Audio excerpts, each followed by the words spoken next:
welcome back. Let me fix my lighting while no one is here. Okay. Bing, bang, boom. Guess who stepped in the room?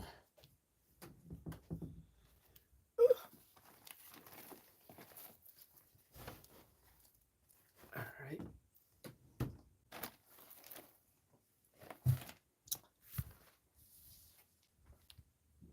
So we're gonna go back to uh having a light philosophical discussion. Um, let me change my chat filter here. Yeah, and the topic is on AI and will it destroy us?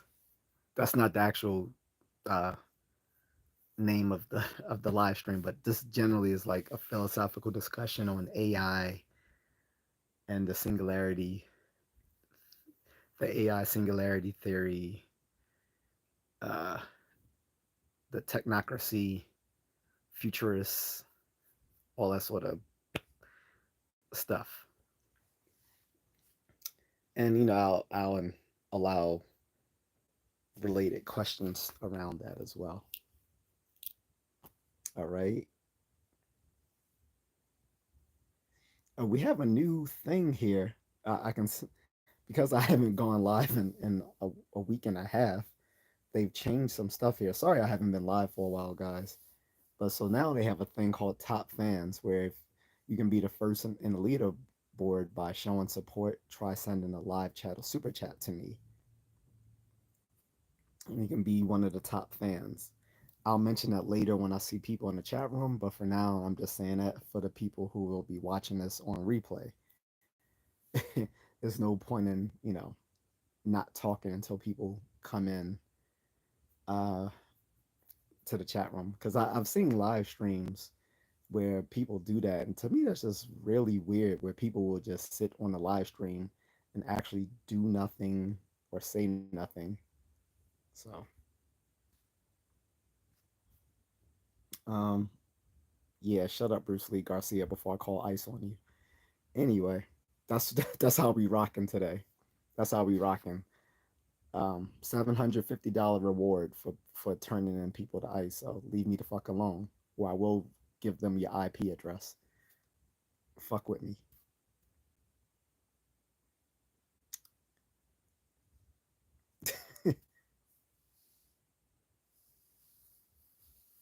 You heard what I said to you, Bruce Lee Roy Garcia. Y'all motherfuckers come in here trolling and don't realize I can look up your fucking IP address, and I have moderators to do it for me as well. Fuck with me, and I will report you to ICE. I keep their number on my phone. I'll give them your IP address and say, yeah, this person I suspect is an illegal immigrant. He's a troll online, which means he probably has a criminal record. So, yeah, y'all might want to go look into him. So keep fucking with me and see if I do it. I can't even buy a what? You can buy these nuts in your mouth. Meanwhile, I have a graduate degree, bitch. So shut the fuck up. I'm talking about I can't buy this, buy that. You're a whole fucking immigrant. Shut up. Anywho,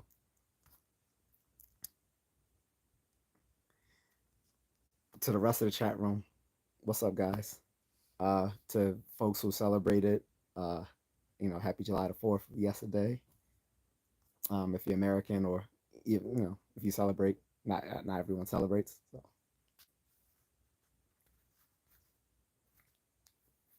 Mm-mm-mm.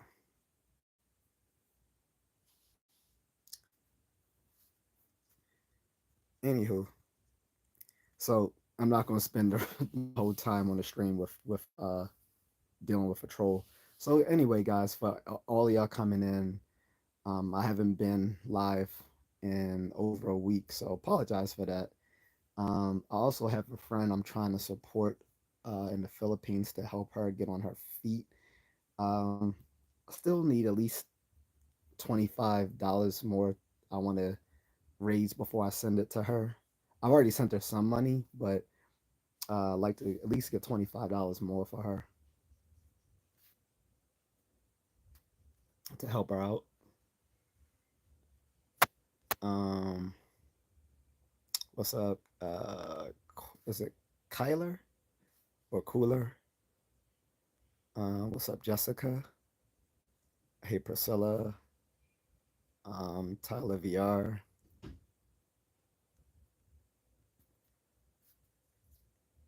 Um,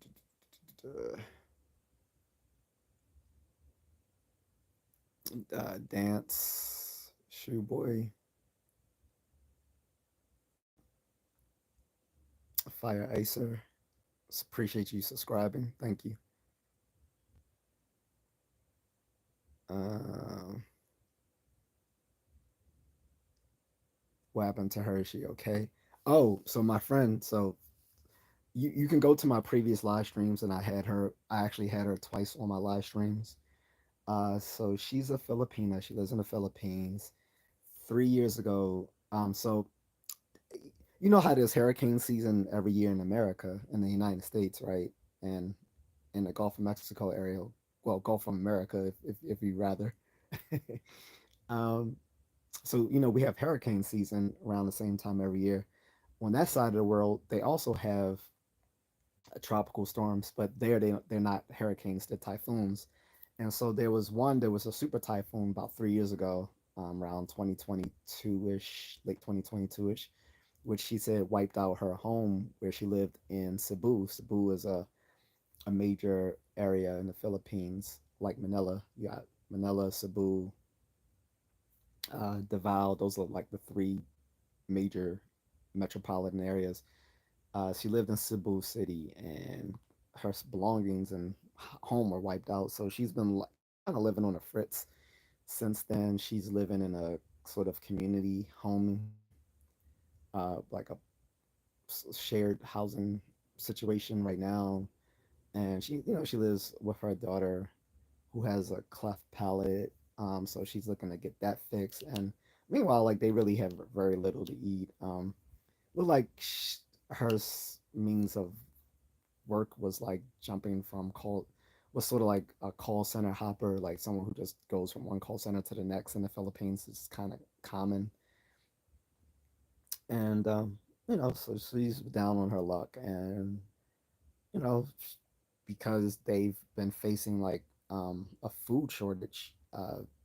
They've had some health problems and stuff. Uh, being that I deal with a lot of people who have issues in the Philippines and elsewhere, and that I already have my own family I'm taking care of. That's my priority is my family, but I'll try to help where I can. She was someone I had previously hired to actually help me put up a website for my own personal business outside of YouTube a few years ago, and I never got underway. And then when I found out why, I got in touch with her years later. She told me what happened, so that's why I've been trying to help her out. And she's gonna come back on live again. She couldn't for a while because she needed to get data. Um, but I guess in certain parts where she lives, she can have Wi-Fi where she can get online. So we were supposed to do it 2 days ago, but that was on me because I had some other things to do.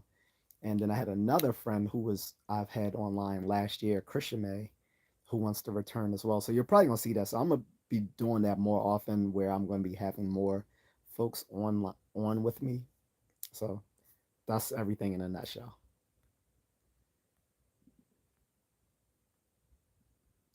Copy King, what's up? Um, so in anywho, like I said, so the original means well, the original reason for this chat was I wanted to discuss like a lot of people's like discomfort with AI. Like we're seeing it all over the place, like generative AI. Like you can't go on social media now without seeing some AI generated videos, which many of them are funny, but you can instantly tell that they're AI because there's just something cringy about AI videos where you can tell it's not real, even though it looks real.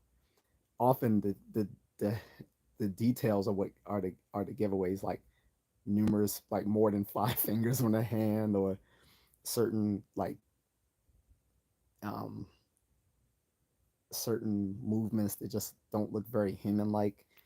Um, and then the other bad thing is that it takes they can AI generate actual people and their mannerisms and fake and fool less techno uh, tech, technologically savvy people into thinking this is real stuff.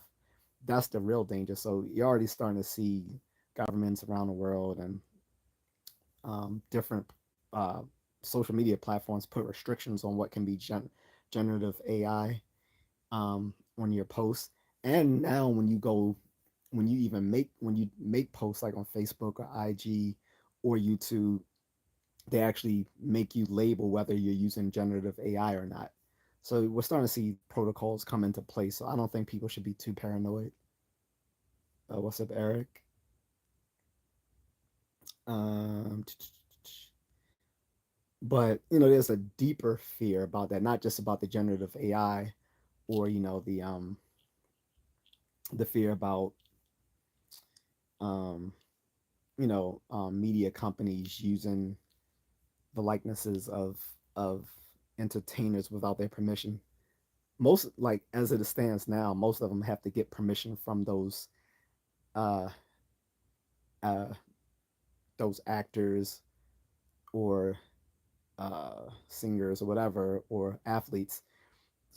Right now, like they still have to ask permission from those people to use their likeness in their content. That may change. Hopefully, it won't. Hopefully, they'll put more restrictions on it. But for the most part, when you see people now, where you see their AI likeness of them, usually those folks have given permission to those companies to use their likeness. So, for instance, you saw Darth Vader appear in Fortnite because the voice actor behind, Darth Vader before he passed away, gave, gave his, let his estate give approval to for them to AI generate his voice. So Darth Vader's voice can now be used in, you know, after that actor's death in future Star Wars related content or either in other content that isn't necessarily Lucasfilm, but gets permission from Lucasfilm to use the voice. So he gave permission for that, right? But again, the deeper fear is not the generative AI nonsense. the, the the the looming fear is of strong AI as opposed to weak AI. The generative AI, believe it or not, is just the weak AI. So the strong AI is the belief that AI will become sentient, right? So things like I Robot, the movie that came out back in the day with Will Smith. If you haven't seen it, go see it because I think it is based off of a old sci-fi novel. Or no. I don't think it's based off a sci-fi novel, but it takes from the three laws of robotics that uh the guy Alex something or other invented. What's up, Moonlit? If you can, buddy, can you drop my Cash App in the chat room, please?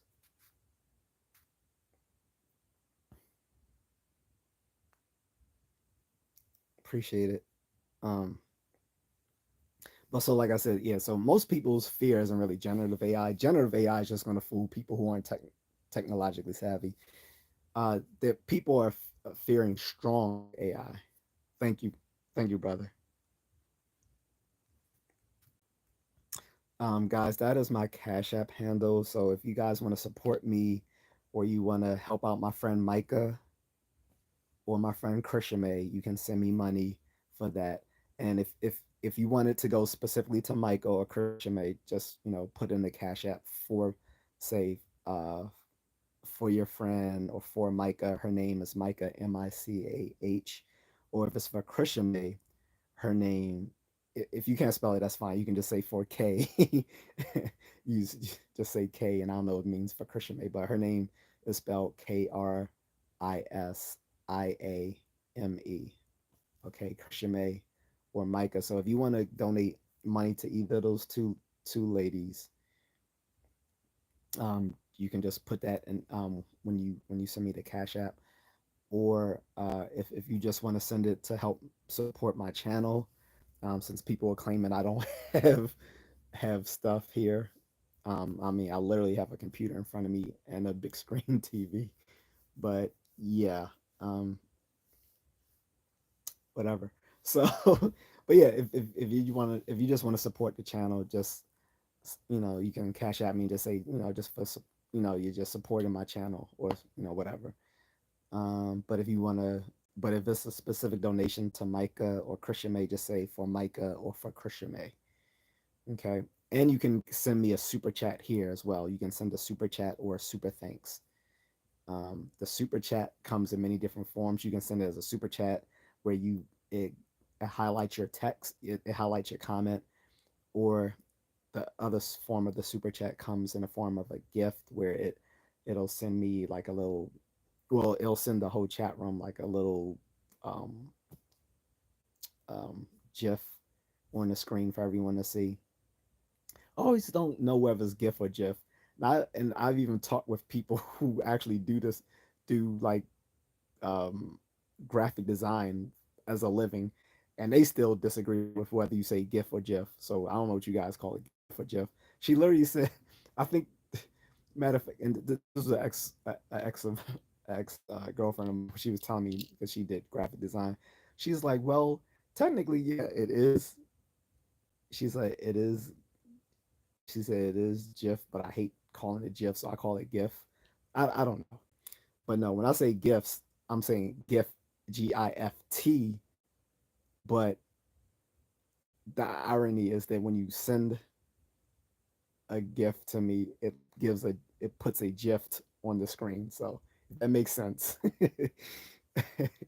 um, or it'll be just a super sticker where it's similar to the GIF, but it doesn't move or anything. So you have three types of super chats, right? So you have the super chat that will highlight your comment for everyone to see. You have the super uh, chat that sends a super sticker, or you have it where it sends a GIF. Okay, or if for people who watch the video on who watch like a, a pre-recorded video, or you watch the live stream at, on replay after it's no longer live, then you can send a super thanks, and I'll take any amount of money. I would say 25 cents, but I don't think it allows you to send anything that low. But I think you can send as low as $1, and I appreciate it. And like I said, you can mark it for whatever you want. You can say this is for your channel, or this is for your friend to get back on her feet, Micah or Christian May. They're both single mothers, so which is unfortunately very common in the Philippines. Don't even get me started on that. Or you can get me started on that. Just send me a super chat, and I'll describe to you why the single mom phenomena is so common in the Philippines. But back to the subject at hand, which is the paranoia surrounding AI and all the philosophical hoopla around it. So again, this got started like I'm guessing about 20, 25 years ago, when people who consider themselves futurists and technocrats, people like Zuckerbergs and Gates of the worlds, uh, the Elon Musk, the Jeff Bezos, all these sort of folks, the technocrats, um, or as some people cynically put them, the new techno-feudalism. In any case, a lot of these guys are futurists and they're predicting the downfall of society when AI goes sentient. This is marked as AI, the so-called AI singularity. In this, in this Gedanken experiment, this thought experiment, the I, the idea, and I don't really like calling it a Gedanken experiment. To me, it's just an intuition pump. But in any case, in this thought, AI will reach a point where it gains its own sentience, sort of like HAL 5000 on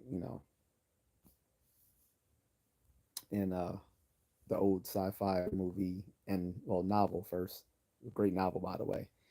Um, uh, what's it called? 2000, 2001, whatever. Anyway, then there was a second one, 2010, which isn't that good. But anyway, 2001, the the the, the AI, this controlling the ship for these explorers, goes sentient and decides to kill everyone. And I'm not gonna ruin the end if you haven't seen it because it's a great movie and novel to check out. But anyway, so everyone's scared of this, but not just for a ship, but for the whole world, since so much of society is now controlled through computers. That at one point all this is going to go sentient, like Terminator.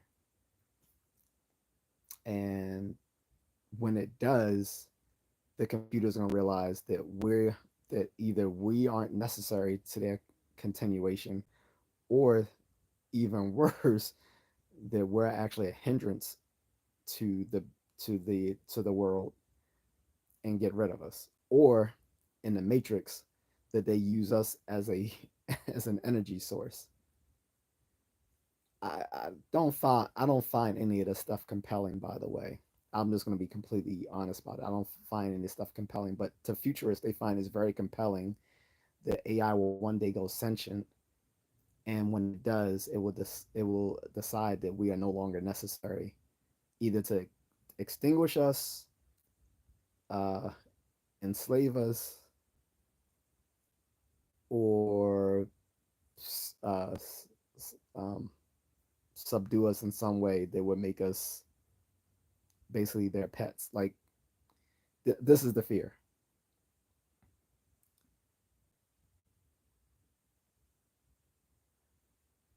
Um, so this has been talked about now in philosophy because philosophers realize that a lot of these futurist arguments for the AI singularity and strong AI is basically a repackaged version of old religious arguments, and in such they embody the same fallacies as these old religious arguments, like like the argument from creation, the argument from design, the argument from intentionality, and all this sort of stuff. These futurist arguments for for AI are basically just repackaged religious arguments, and they can be defeated in the same way, but on the merits of the argument itself, which are just patently fallacious. On top of that, so if they want to make it an empirical argument, or then we can look at the merits of the evidence for whether there will be strong AI. And I mean, you can't rule out strong AI altogether. However, that doesn't mean you have to take it seriously either. As I've put forth in many other videos, um, we don't have evidence that we will reach strong AI in our lifetime, if ever, because to reach strong AI has to be able to do the things that the human mind can, and they yet cannot. This is literally called, the human AI problem that people familiar with it in the fields of like computer science, AI research, and cognitive science are aware. Hey, Agatha. She says, "Hi, sir. I'm watching you from Greece. We'll be in and out." That's cool. Bring back. Oh, there's a great boxing gym out there. I don't know what part of Greece you're in, but there's this great boxing gym in Athens. I talked to one of the boxing coaches there. I told him I wanted to check them out if when I make it out to Greece one day. It's called, I don't know how you pronounce it, Papa So Papa Soif Papa Soif boxing gym or something like that.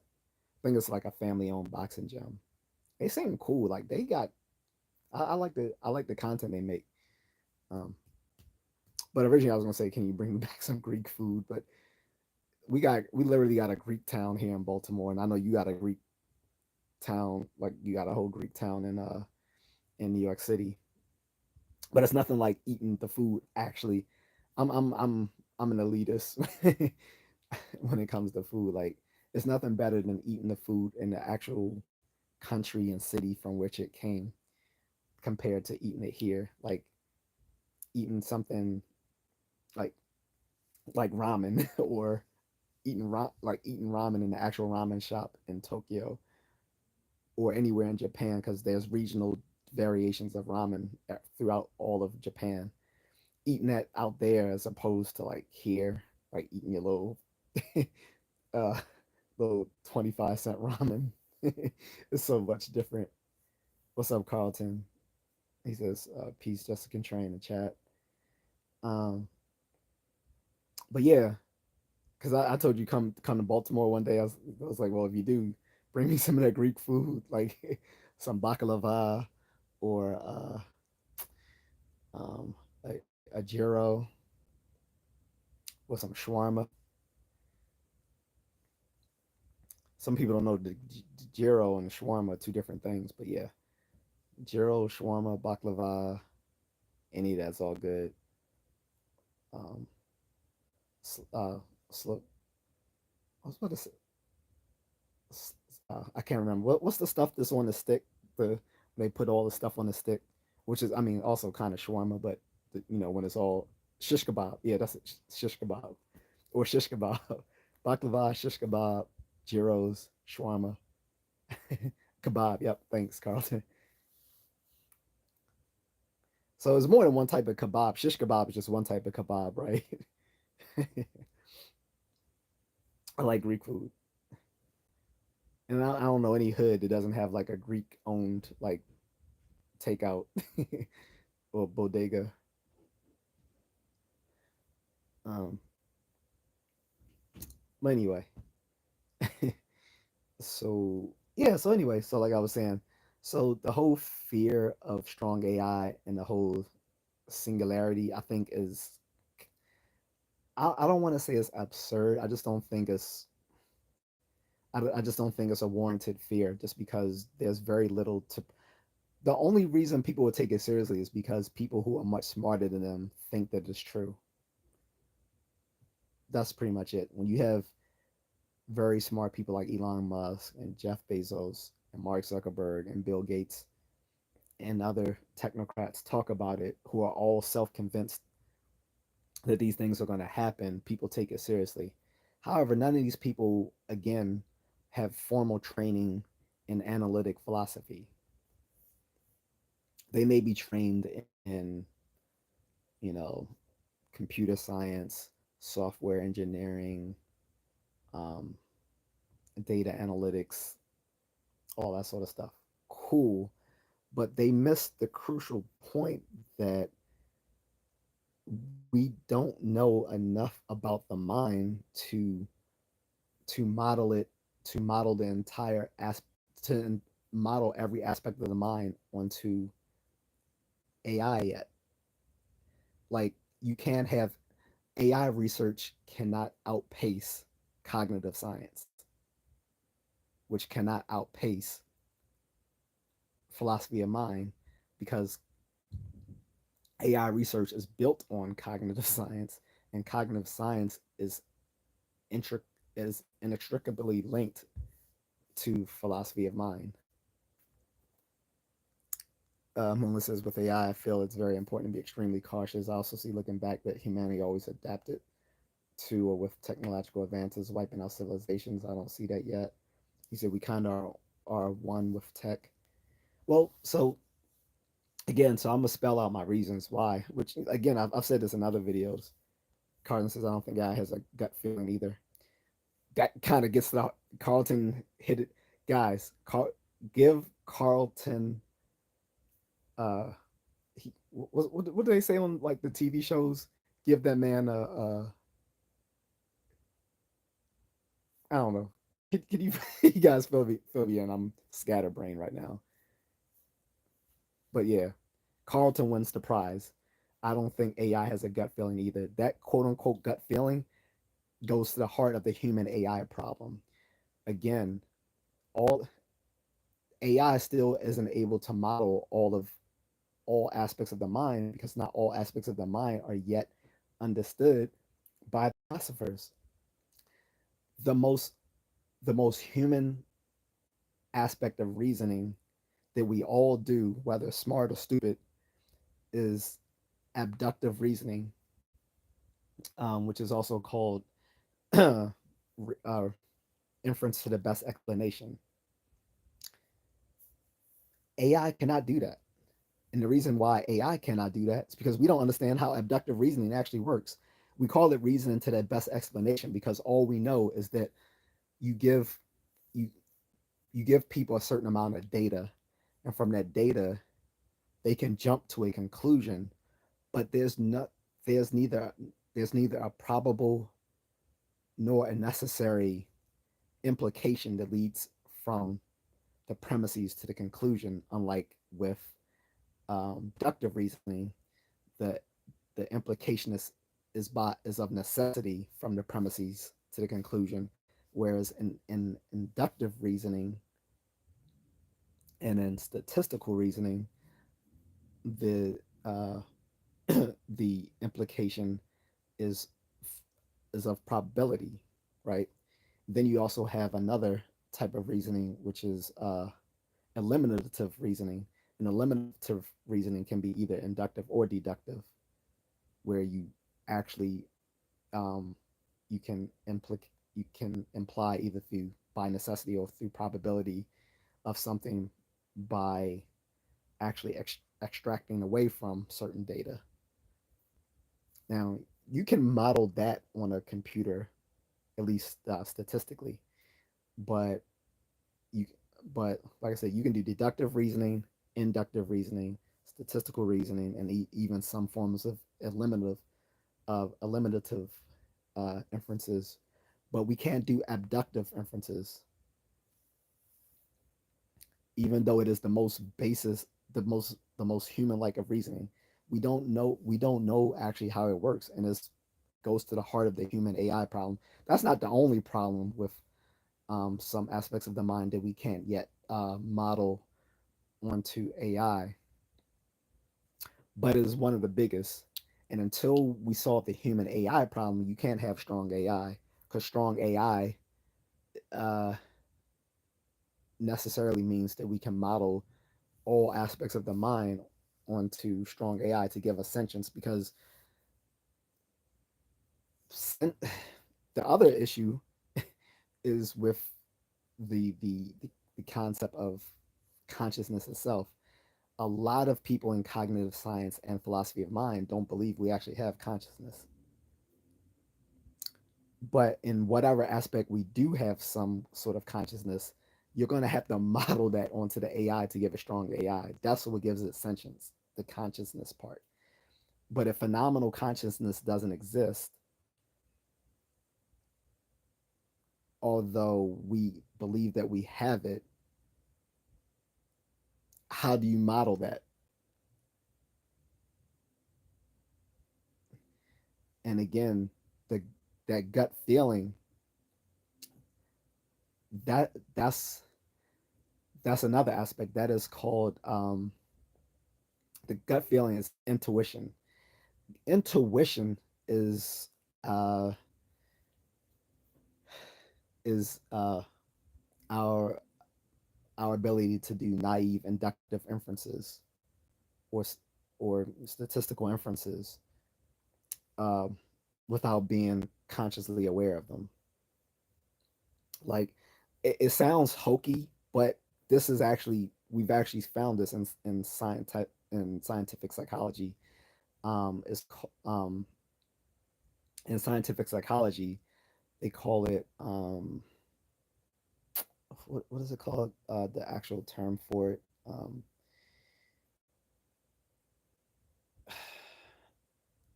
Um, oh, it's called the deliberation before attention act. I mean, phenomena effect.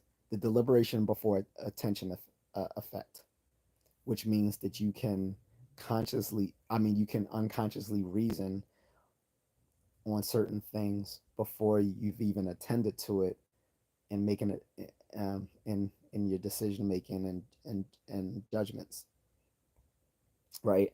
I mean, we've known always since Freud himself that most of the mind is made up of unconscious mental activity. Now we can actually now we actually have evidence for it, like solid evidence. And now we know that intuition isn't a matter of hokey stuff. Like we actually know now that the model that we can theoretically model uh, aspects of the mind where we can do intuitive inferences, and this usually happens particularly in activities in which we are very experienced in doing. So the most common example of making a using intuition or making unconscious inferences is in driving. The fact that we can make reliable left-hand turns in traffic. Well, for us in America, where we drive, for you guys who don't drive on the same side as we do, it is, a little hard because we drive on the right hand side, right? Whereas some of you in other countries like, Japan and Thailand, where I've both been, where they drive on the left hand side. So turning into traffic and making a left hand turn without causing a crash is not really something they can teach you in driving school. Like you have to learn it through just driving experience. It's not really something that can be taught. Like it's something you just learn as an experienced driver. Am I preaching to the choir here, guys? I think that's the most common example of using intuition is making reliable left hand turns in traffic, because that's something most of us as driving adults are acquainted with. And then there's others, like so if you're an athlete, say like you play basketball, being able to know where every member of your team is on the while you know while you're playing basketball, like on the like you see pro both amateur and pro athletes able to hand off passes to their teammates anywhere on the paint without even looking, because they have because they're because they're experienced, they have these, you know they can make these inferences to where to pass the ball. uh, for a combat sports athlete, many of us, once we've trained so much, we automatically know how to like just evade a certain blow and counterattack without thinking about it. Like you literally may not even think about it. Someone throws a jab, you just slip the jab and hook or whatever, and it's like you didn't even think about it. So often unconscious inferences come through experience. Um, and these are the things you really can't program to a computer. So whether you're talking about unconscious inferences, whether you're talking about abductive reasoning, right? Or whether you're talking about phenomenal consciousness, which again, a lot of people in cognitive science and philosophy don't believe exist anymore. Some do, but many of us don't. I'm one of those who don't. Um, this is a big human AI problem when it comes to AI research, and this is why I'm skeptical of strong AI and outright dubious that of a of an AI singularity.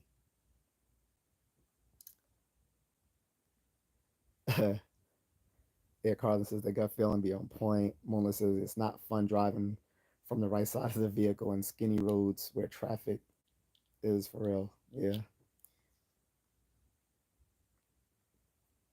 It does also like I think that's a very good example that my professor gave us a long time ago of how of intuition is the unconscious inference of being able to make a reliable left hand turn in traffic.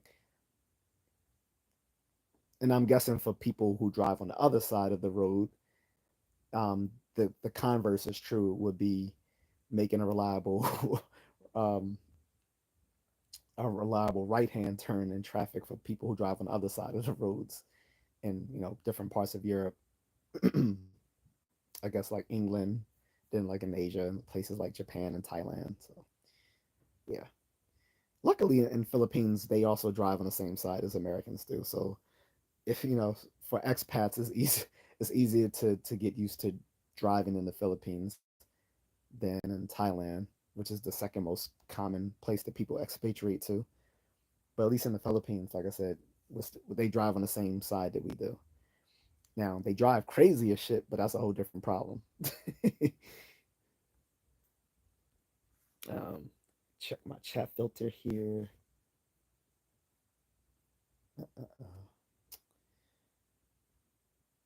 I did alert uh, Micah and Christian made it. I was going live, but they're probably what time is it now? Well, it's midnight here. It's afternoon there.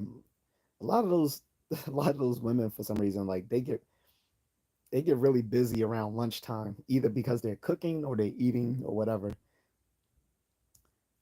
Uh, Filipinos delve into their food, man. You ever? It's funny when once they start eating, like they're not talking. Like how like we talk while we eat. I mean, they talk while they eat, but not. It's different. Once they start eating, they just eat. After they done eating, then they talk. But they don't eat and talk at the same time like we commonly do. Some of them do. I don't want to generalize to everyone. I mean, I don't want to. It's a generalization. I don't want to say applies to everyone, but generally speaking, like they're kind of all about their food when they eat. Anyway, so again, guys, like if y'all want to ask me questions or debate me on that, like you can.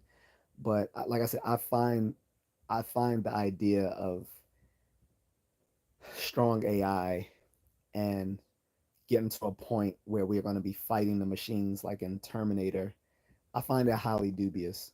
Because, like I said, all the arguments that futurists give for AI taking over are repackaged religious arguments. Like they are the same religious arguments that people have made for centuries for beliefs in the divine, and all these arguments have been fallacious, and just to repackage them and then um, exchange, and then you basically just swap out God for machine, it doesn't make the argument any better.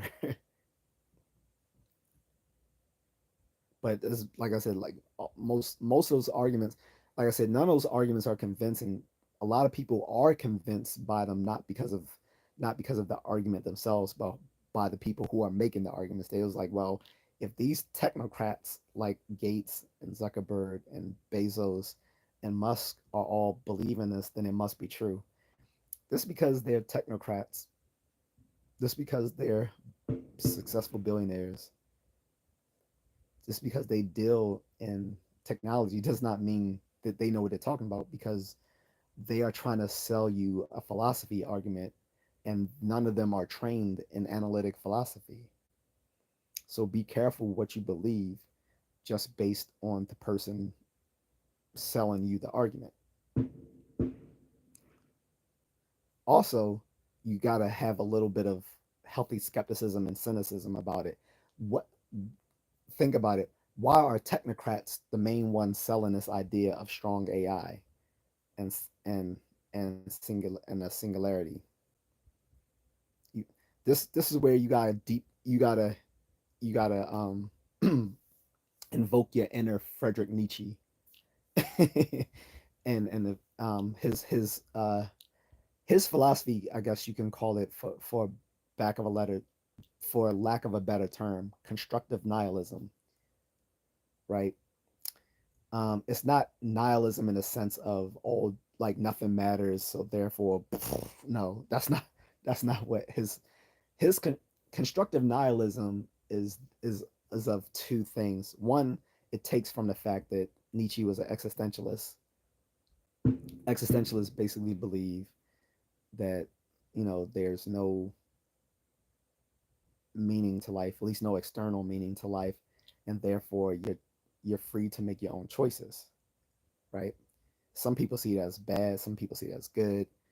Others, like myself, see it as neither. It's just a fact of the matter. Like there's no meaning or purpose to life other than what you decide to take on personal faith. Uh, um, but um, from there, Nietzsche goes on further to say, well, given the fact that there's no purpose to life other than if you want to again subject yourself to some sort of personal religious faith, whatever, you have to question then if there's no purpose to life, who, what uh what does it what do people gain who try to sell you some sort of purpose to life, whether these be religious leaders or politicians or powerful businessmen or social media influencers or these powerful technocrats that we have today, um, which I don't think Frederick Nietzsche could have even envisioned these powerful technocrats. But I mean, he would have known them in his own time as the sort of robber barons or noblemen. Um,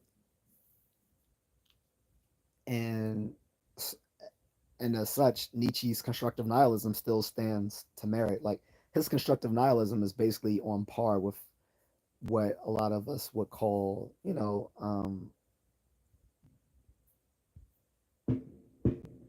um, like a sort of moderate skepticism. Like you need a bit of moderate skepticism and cynicism if you want to be someone who does critical thinking. It is part of critical thinking skills, right? Um, and critical thinking skills comes to having a foundation, having a foundation in symbolic logic, and as well as in informal logic, as well as having the added, evoking the attitude of moderate skepticism.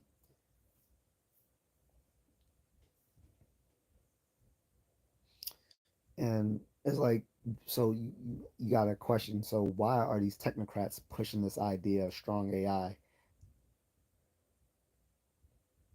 when it's their very livelihood? Like then, and here's another thing that I don't think some people are aware of and others aren't. A lot of these a lot of these Silicon Valley types, whether you're talking about actually in Silicon Valley in California, or the ones over in Northern Virginia, or the ones in Austin, Texas, because these are like the two little satellite areas for technocrats. Silicon Valley was the birth of it, but like I said, you have multiple areas around the country now where they've moved to and spread, like in Northern Virginia and Austin, Texas. And you notice also a lot of these folks, who have kids, they put their kids in private schools where these private schools are very low tech, whereas the public schools tend to push a lot of like stuff with tablets and computers. the private schools, these Silicon Valley types put their kids in, tend to don't have much tech in those schools, and that leads that that that raises the question why. So these are just thoughts. What I'm saying to you, regardless of that, is don't be sold on these arguments that AI is going to eventually take over just because a bunch of successful technocrats are telling you this. Because again, none of these technocrats, whether we're talking about Jeff Bezos, Elon Musk, Mark Zuckerberg, or Bill Gates, none of these folks have training in analytic philosophy. Otherwise, they would realize that the arguments that they are peddling are literally just repackaged theological arguments. That's all they are. Carlin says AI will become the new God. We're in a paradigm shift. He says because they want control over the sheep. Bingo again, guys. Carlton is on fire right now. I don't know what your background is in Carlton, or maybe it just may be just good common sense. Which I'm sorry, good common sense is just rare, unfortunately. But you've been right on two counts so far. So, what's up, Dwight? He says the goal of life is death. The purpose of life is to face all fears, face the fear of death. Did you just jump out of Game of Thrones? Are you one of are you one of the guys from the the the many the worship the many faced God? I'm joking. I'm joking. But Dwight says the goal of the European is to have you fear death so you can be a slave to AI forever. Vax equals you'll live forever. You can't wake up from this dream. Death is waking up. Maybe. What what I see, like again, I don't think there is any goal to life. That is the joke. Again, this is what existentialists have uncovered, and they weren't the first. I would think it goes all the way back to the Epicureans of ancient Greece. The Epicureans follows from people who were disciples of the philosopher Epicurus, who he himself was someone who was heavily inspired by Socrates. And like Socrates, he questioned a lot of conventional thought and wisdom at the time.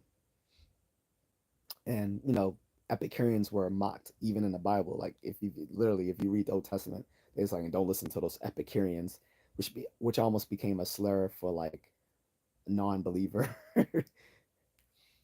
But yeah, again, you don't have to be an existentialist nor a nihilist to acknowledge that is basic. It is a philosophical fact that there is no purpose to life. So again, that's why you should be a little bit skeptical, if not if not cynical, of people who try to package some ideas that seem to give you the purpose driven life. To kind of paraphrase a common self help book from back in the day. Um, because there is no purpose, which means you're free to choose what you want to do in life. Now, choices have repercussions, though. So I mean, so this is the thing that this is the thing that the nihilists and at least some of the existentialists get wrong is that those choices do matter.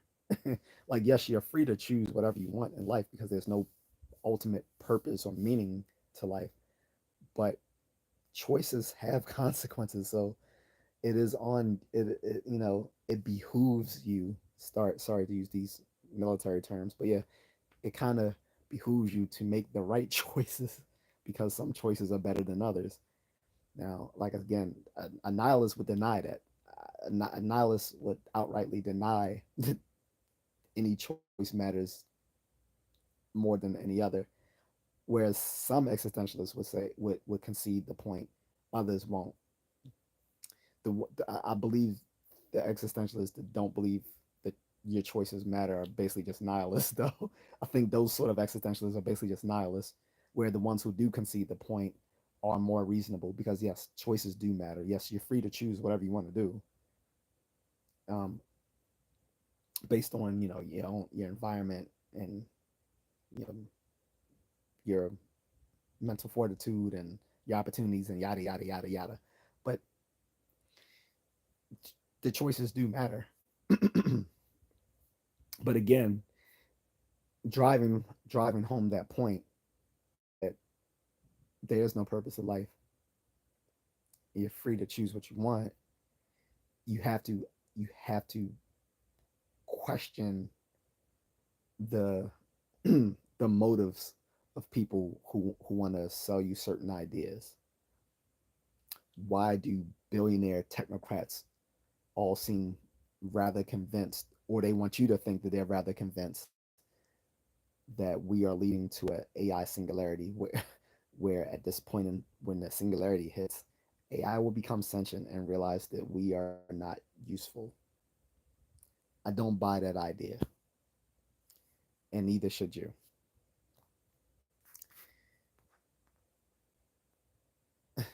Moonlit says out of left field, right? Dwight says every day we must create a problem and solve it. He said we are the student and the teacher in our own classroom. Um, I don't know, brother. You sound that's a little too zen for me. I mean, possibly. What I see is the more practical problem. Again, it's just the fact that we're um we're inundated with information today. You know, 40 years ago, you had to search for information. Like you didn't have it at your fingertips. Like yeah, there was internet in the 80s, but the only thing you could do with the internet in the 80s, since there was no World Wide Web yet, was you could go to these online discussion boards, or you could email. That was pretty much the only things you could do with internet in the 80s, and most people didn't have an internet connection back then. And those online discussion boards are still up today. They were the Usenet groups, right? So again, you were probably a nerd and you had money if you were on the internet in the 80s, because only people who with money and who were nerdy had internet back in the 80s, so that they could. And the only two things they were doing is going to Usenet groups and emailing. So the the internet didn't didn't go viral until 94, when the World Wide Web became commercially available to everyone, which was developed by CERN, right? But anyway, getting back to my point, uh, you, information wasn't as widely disseminated. Like the information you got back before the World Wide Web in 94, you either went to the library, you read the newspaper, or consumed magazines, or you watched the evening news, or you watched TV news. That was it.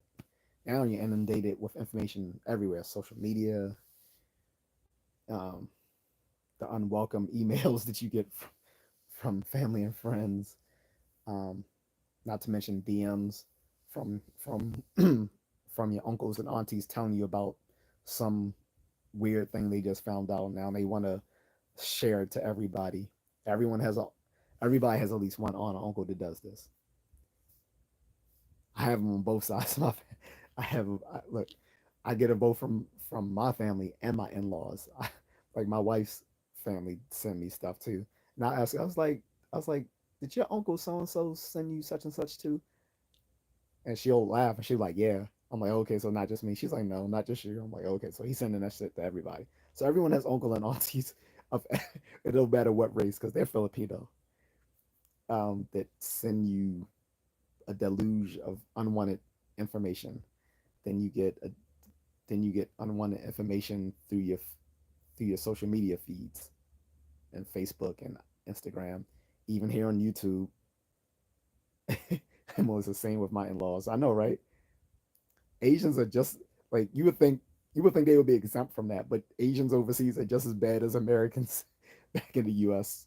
with the uncle and auntie sending you the information that they full on think is just solid knowledge, like they dropping gems on you. Yeah, Donald Trump's gonna drop a bomb on the on the Sasquatch. Like what? It's way, he says way worse with them. I know. Don't you ain't gotta tell me. um, but yeah, like we have a deluge of like we're inundated with information nowadays. Critical thinking becomes even more important because it's only through critical thinking that you can decipher what is useful information and what isn't. Like you have because here you gotta make a so you gotta make a determination. So you have useful information, unuseful information, misinformation, and disinformation. That's gonna be hard on the average person. That's even hard for smart people. Like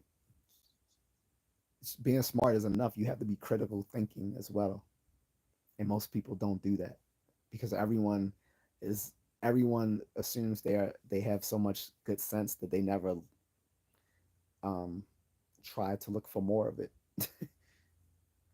And trust me, I don't care how smart you are. I don't care if you're even a philosophy professor. We can almost do with better, with more background knowledge and with um, more critical thinking skills in these sorts of matters. But if you already are convinced that you have enough of it, you're probably woefully lacking in it. Mola says Contrarian was right. You marry an Asian from Asia, you marry the family too. It's fun though. Yeah, as long as you don't pick a crazy family, you're all good.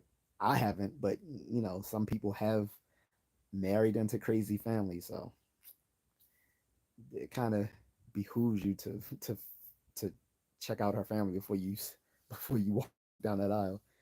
Now, luckily, that wasn't a problem with me and my wife because they actually wanted to scrutinize me. It was funny because my wife was nervous. I'm like, "Why are you nervous?" She was nervous. I didn't care. Like I thought it was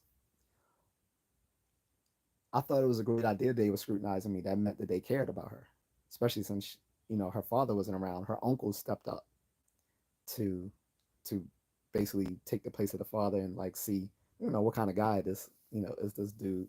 So I came over to the place, and they just talked with me, asked me where I was from and what I did, stuff like that. They were real chill about it. It wasn't like they were punching their fists against their palm. Like they were offering me beer and stuff. The only thing I was nervous is that I don't drink. So I thought turning down the beer would be seen as an insult. So what I did is I took the beer, I just never drank it. And one of the common beers in the Philippines is Red Horse. So if you're offered Red Horse, that's their that's their Budweiser, right? That's their Bud Light is Red Horse. So I took the beer, to be polite, but I just didn't drink it. And then later on, I found that they actually respected the fact that I wasn't a heavy drinker because apparently there's a lot of people with alcoholism or in the Philippines. So I wasn't seeing that I was a teetotaler was actually a good thing, not a bad thing. So that was good.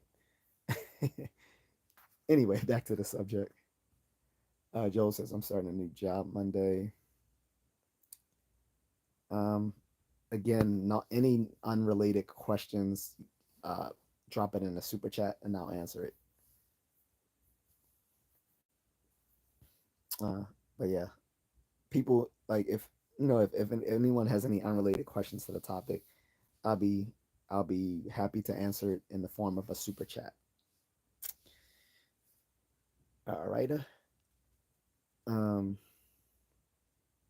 so far Carlton is at the top with top fans.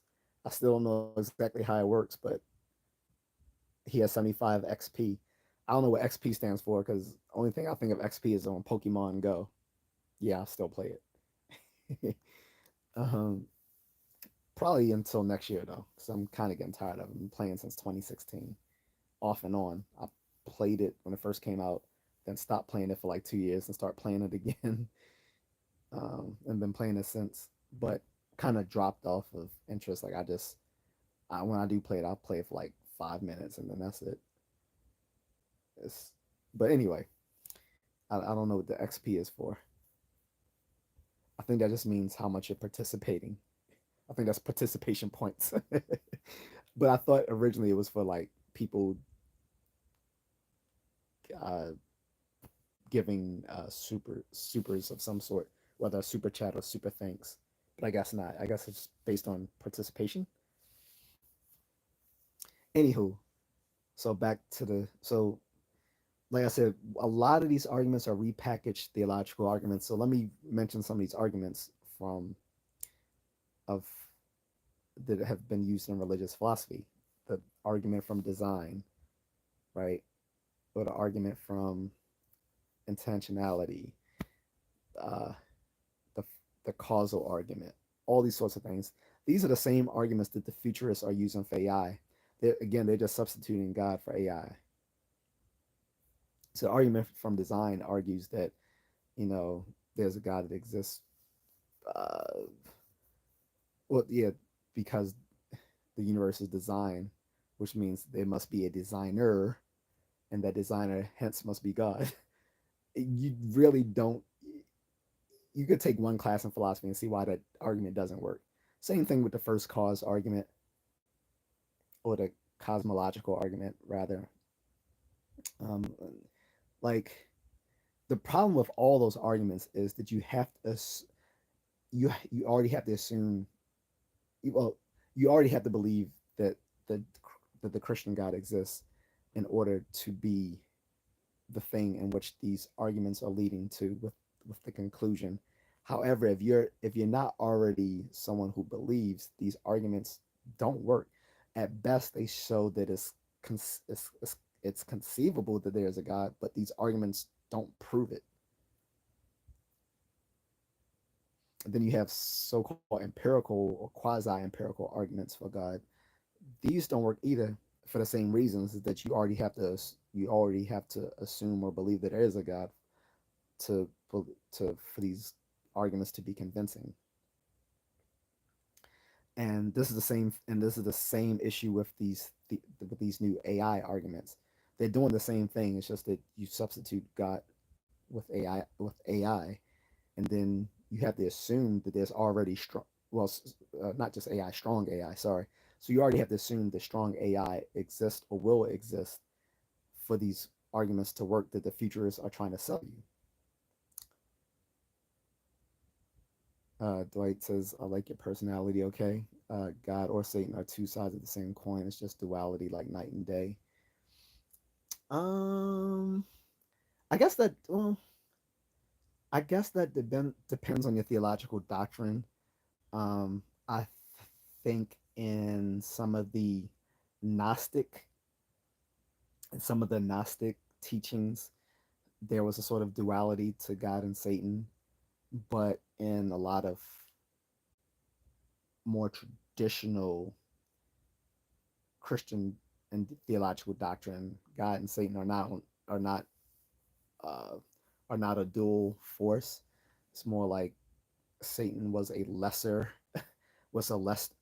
celestial being than God.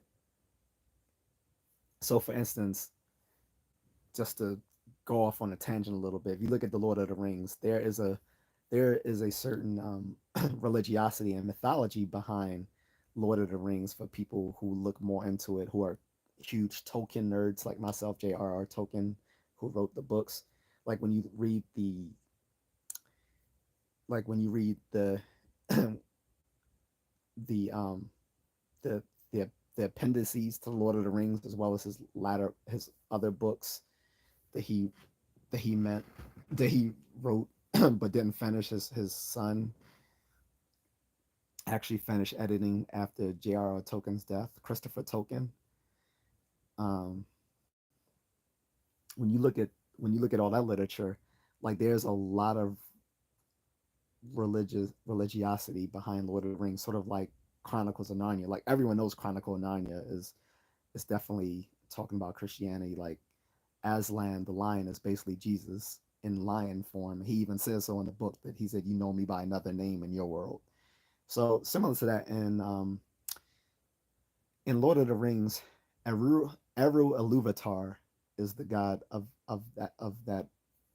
Arda, which is a stand-in for Earth, Arda, and Eru Iluvatar is the god, and all the other celestial beings, the Ainur, are angelic beings.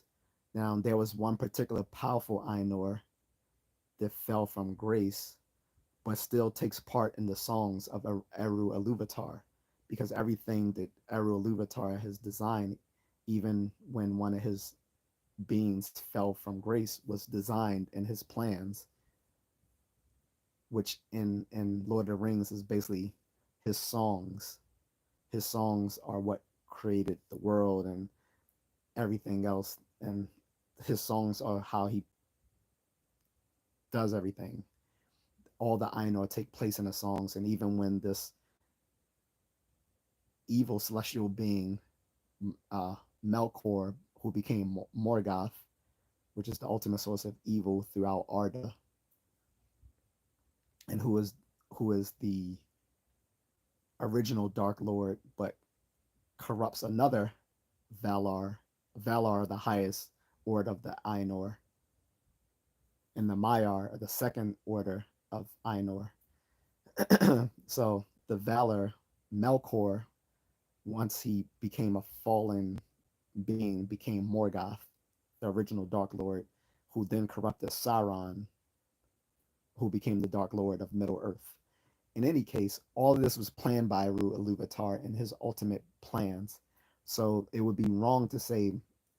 So it would be better to say, well, Melkor, who is the stand-in for Satan in our world, wasn't as powerful or a dual aspect of Eru Iluvatar. Rather, he was a creation like the other celestial beings by Eru Iluvatar, as Satan or Lucifer was of Yahweh. But he wasn't equal to him.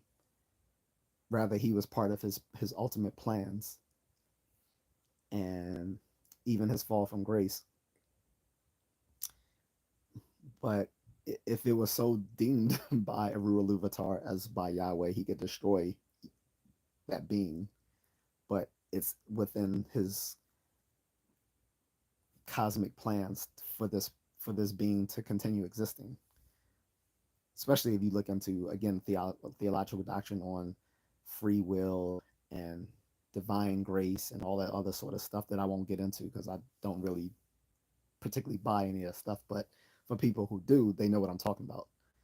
So, like I said, there may be in some Gnostic doctrines a duality to God and Satan, but in most traditional theological and Christian doctrine, they are not equal to each other. Rather, he is a powerful but lesser being to God Himself. So, anywho, those student loans have been repaid in this argument. Not at all. I'm joking. Um, Dwight says if you believe in religion, you'll never truly believe in yourself.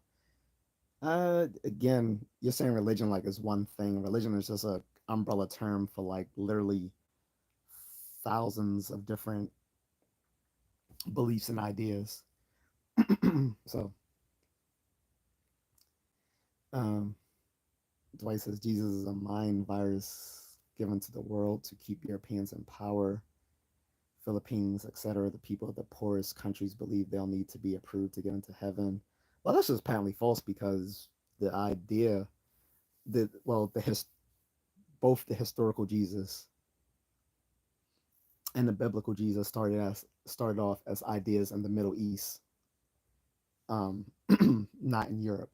So that doesn't really hold true. The earliest churches um, were again in the Middle East.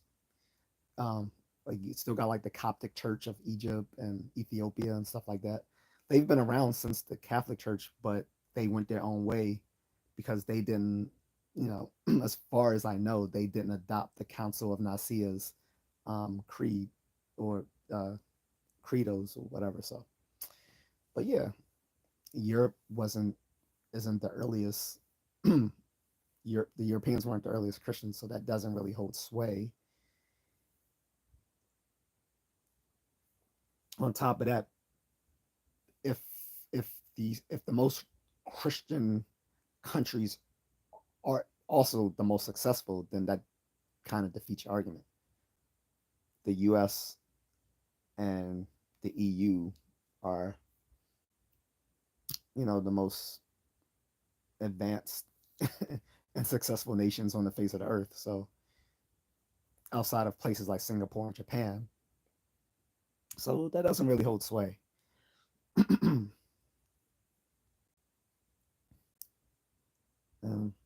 I don't know, but we're getting off task. I don't not making us religious, so I'm just trying to align the fact that futurist arguments for strong AI are basically repackaged theological arguments. That was my larger point. Do I say it the same way? Sorry, I'm losing my voice. I need some water.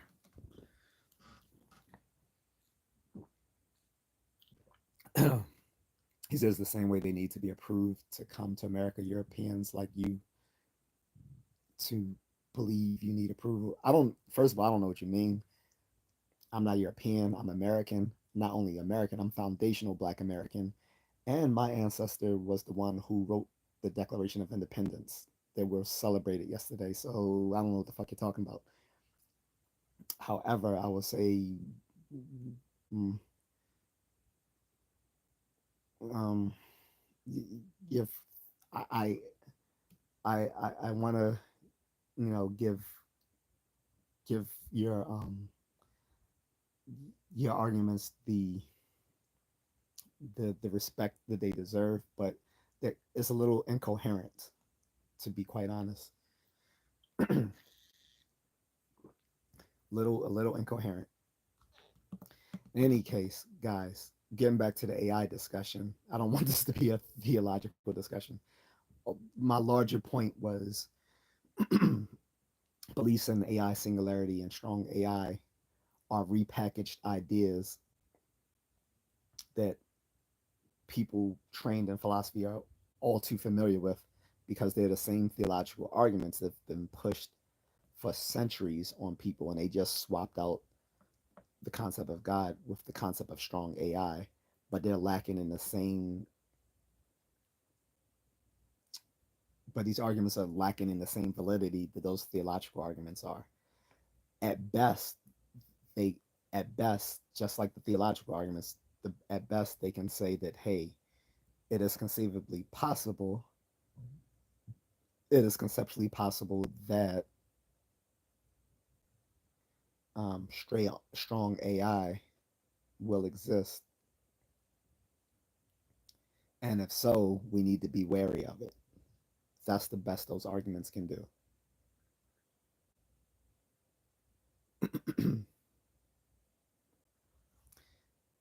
But to state that strong AI therefore will exist or necessarily exist, it, it that is a they're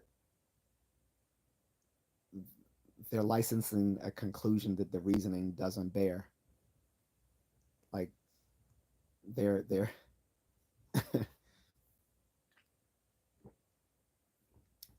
they're making they're making some inference tickets that that um I don't think they can sell. Again, I think a lot of people, even if they have no training in philosophy or in computer science or in mathematics, can still kind of sense that these are bad arguments. I think the reason why they are convinced of these arguments aren't on the content of the arguments, nor because of the logical form of the arguments, which we've already know are invalid arguments. Like they're sold on the fact that powerful people in Silicon Valley believe it. So again, when you see Jeff Bezos, when you see Elon Musk, when you see Mark Zuckerberg, when you see Bill Gates and other powerful technocrats and billionaires all saying, yeah, we need to be wary of strong AI, you got to wonder, why are they selling that idea? Especially when these are the same people who are constantly who these are also the same people who are creating products and services that use more sophisticated AI algorithms.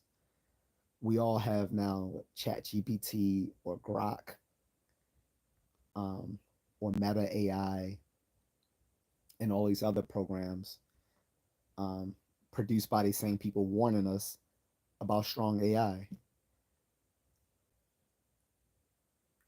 You have Elon Musk willing to make chips that, invasive technology that can go inside our bodies.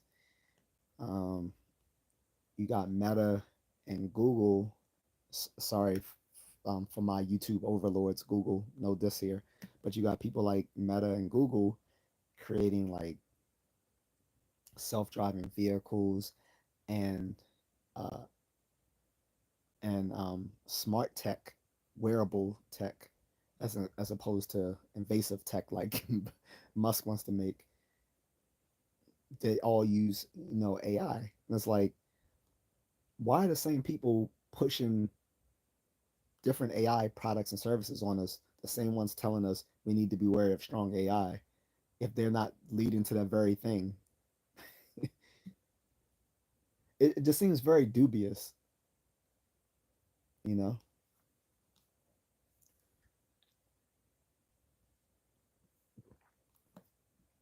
And again, despite the people making these arguments, let's look at let's just look at the arguments for themselves. Let's divorce the arguments from the people who are pushing them, and look at what are the merits of those arguments. And then we look at the arguments and say, okay, these aren't very strong arguments. Like they're either invalid if they're supposed to be a logical argument, or they're a weak argument if they're just meant to be an informal, reasonable argument, right? So just to make that distinction, so in informal or logical arguments, the form of the argument is is is its validity. So a a logical argument where the conclusion follows necessarily from the premises is a valid argument, right? and and a and in an informal argument, uh, if the conclusion follows probably from the premises, it's considered a reasonable argument. Okay. Now, in a formal deductive argument, when it's valid and the premises and the conclusions are both true, it's not also valid. It's also considered a sound argument. In an informal argument, where the argument isn't just reasonable, but the the premises are probably true and the conclusion is probably true, that is called a strong argument. These guys don't present those sorts of arguments. They present weak arguments at best,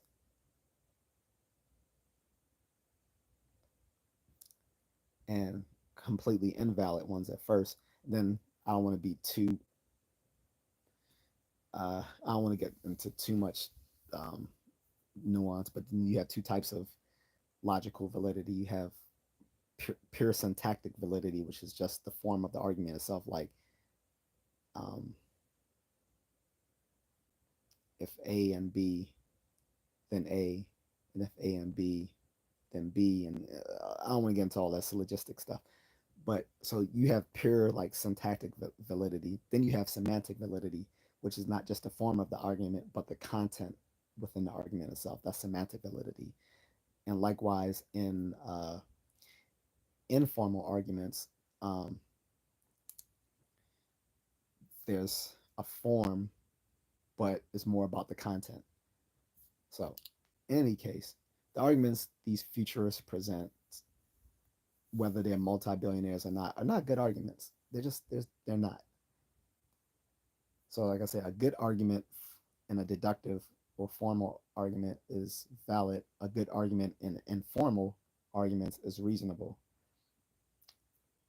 They don't cut the mustard because they are the theological arguments passed on from centuries past, and then they just swapped out God for strong AI, and it doesn't make the argument even more salient. We see some of this happen in physics too when we start getting into theoretical physics and talking about holographic principle and all that sort of stuff. I don't even go there with stuff talking about holographic principles and multiple universes. That that some of that stuff is pretty dubious too. But I don't think I don't. I'm not sure if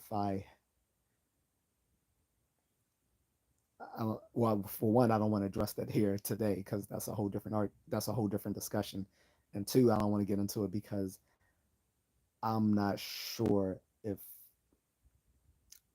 critical thinking alone can defeat those arguments since they're also built on rather sophisticated mathematics beyond which is beyond my ken. So, but what's up, Jr? If I didn't say so already, sorry about that. Essay Araka, what's up, says the only one of those guys you mentioned who has been vocal about AI advancement is Elon Musk. No, he hasn't been the only one. Essay like all those guys have been talking doom and gloom about an AI singularity to come. Jeff Bezos has pushed the idea. Mark Zuckerberg has pushed the idea. Bill Gates has definitely pushed the idea. And there's some other guys whom I can't remember as well, but they've all proffered that same thought on AI singularity um some other technocrats or people in the industry, whether we're talking about AI research, we're talking about people who make their living in software and developing social media platforms and stuff like that. They're all in that sphere of influence.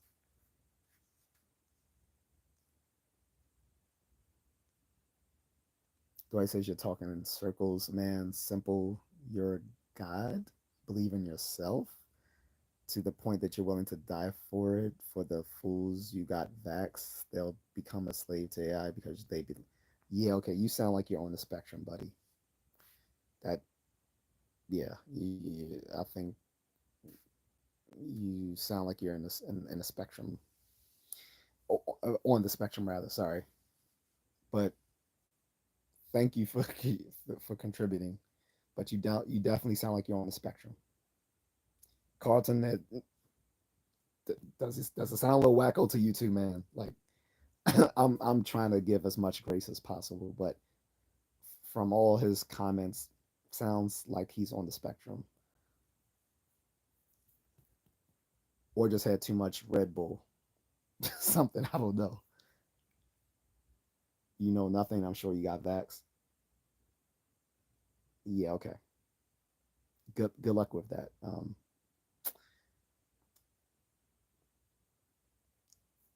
His brain is a little slow. I don't think it's a little slow. I think it's running too fast, and he can't catch up with it. That's what I think is happening.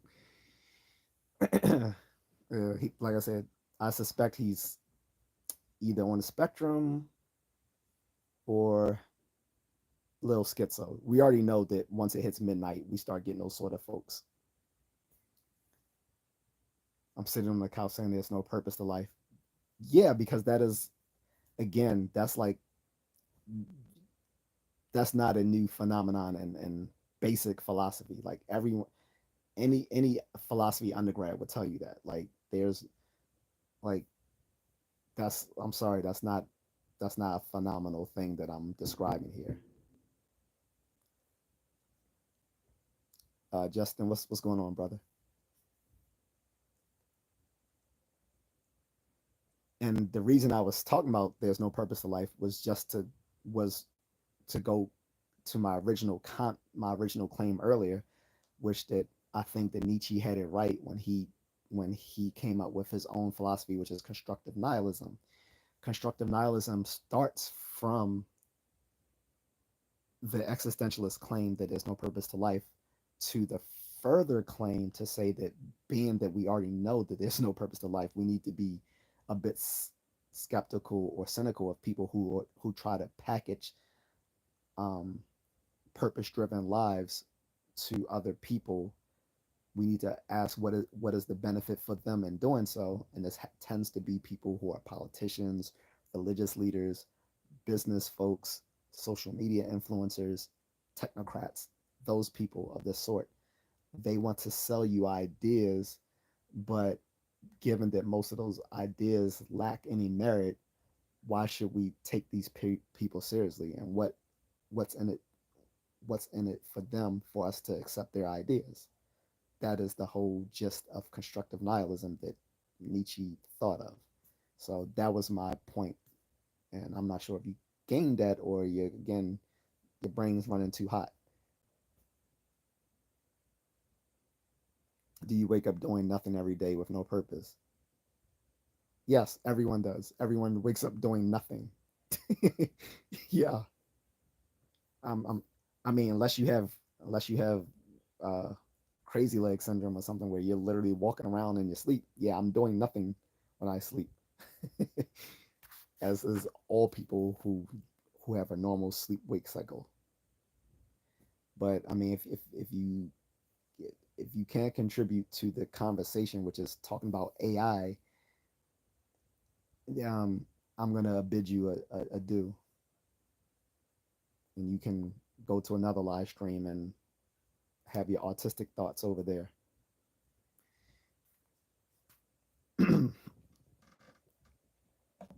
Because I'm pretty sure you're either on the spectrum or you're uh, a bit schizophrenic,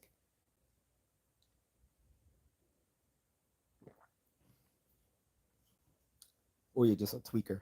One of the three. After midnight is pretty much one of those three people.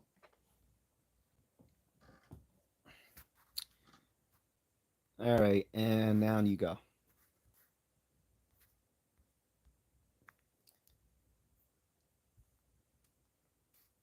He was lucky I even gave him that much consideration, being that he didn't contribute to the super chat. He calls me a retard, yet his thoughts are completely incoherent.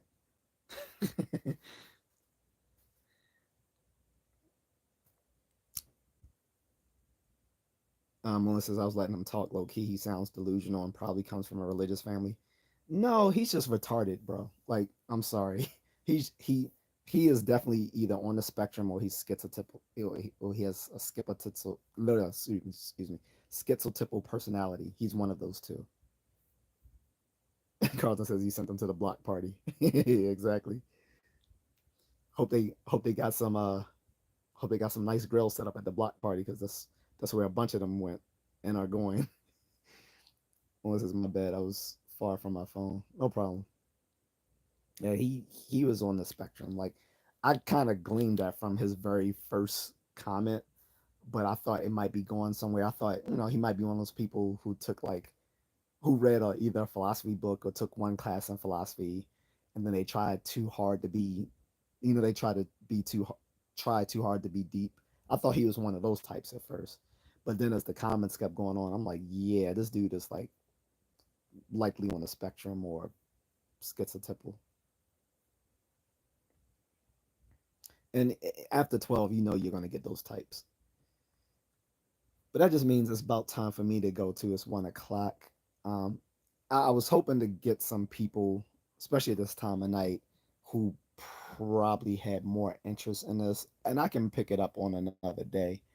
But I just want to summarize everything I said, in this past hour and a half. One, I was saying that, so from the beginning, I was saying, so there is this idea gaining traction in, contemporary culture that we are leading to a point of strong AI, which has been predicted in a bunch of sci-fi films for the past 60 years, whether you're talking about some of these hokey, cheesy movies from like, you know, or TV shows from the 60s and 70s to like the better action adventure stuff, like 2001 and Terminator and iRobot, stuff like that. Even Wally. Wally was sort of a prediction of that as well, which I love that Pixar movie. Too bad Pixar doesn't make good stuff anymore. That's a whole different discussion. Um, and so a lot of people have been uneasy about that. And then, like I said, the idea started gaining momentum once you started seeing these tech billionaires all talking about we need to be leery of strong AI because one day it will reach a point of sentience, and the point where it reaches sentience is called the AI singularity, where at that point the AI will realize once it reaches sentience that humans are either a hindrance to its continuation or unnecessary to to to to the world. Like Ultron, Avengers 2, Age of Ultron, and the book and the books that it came off, which it gives those books no justice, by the way. Go read the books. But the you know the Age of Ultron in the books or in the movie, again, strong AI to go sentient reaches a singularity point, and realizes, hey, we need to get rid of people, Brainiac in DC, who's the counterpart to Ultron in Marvel. And just like Ultron, there's multiple versions of Brainiac. Just like there are multiple versions of Ultron, some which are good. So, anywho,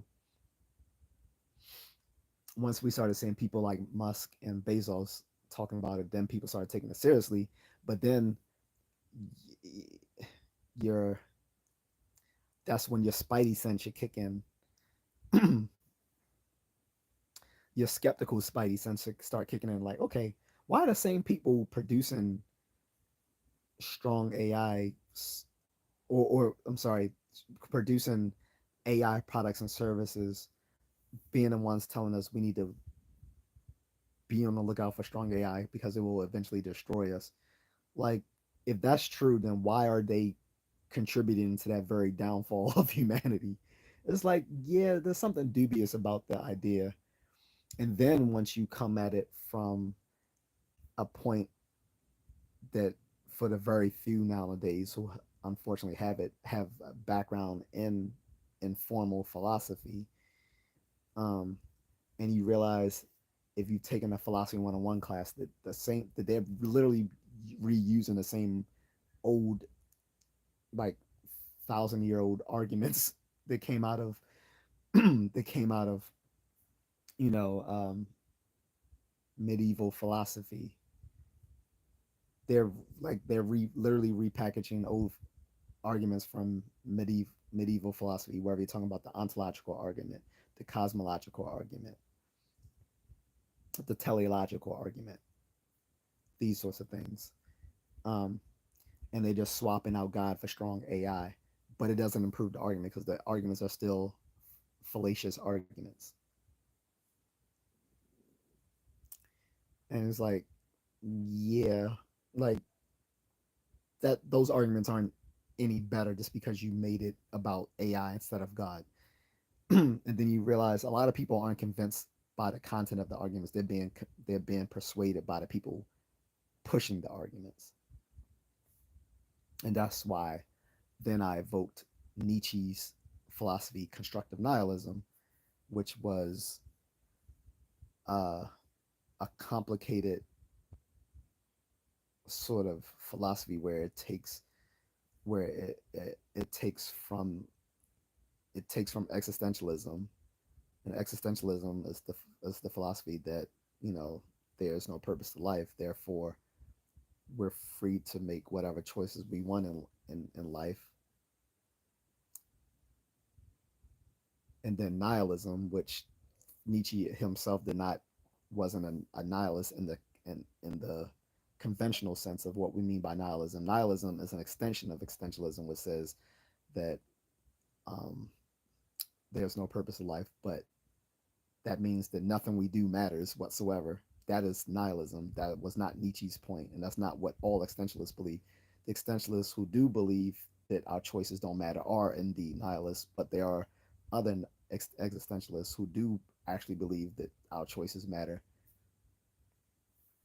Um, and that may be because of that they're coming at that from a religious viewpoint, uh, or they're coming at it from a pragmatic viewpoint.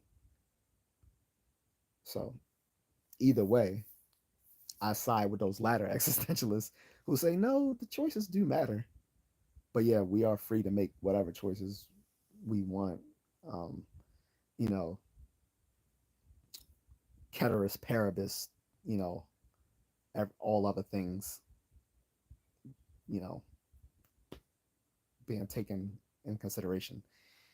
And I said, bundling up that version of existentialism with a sort of moderate skepticism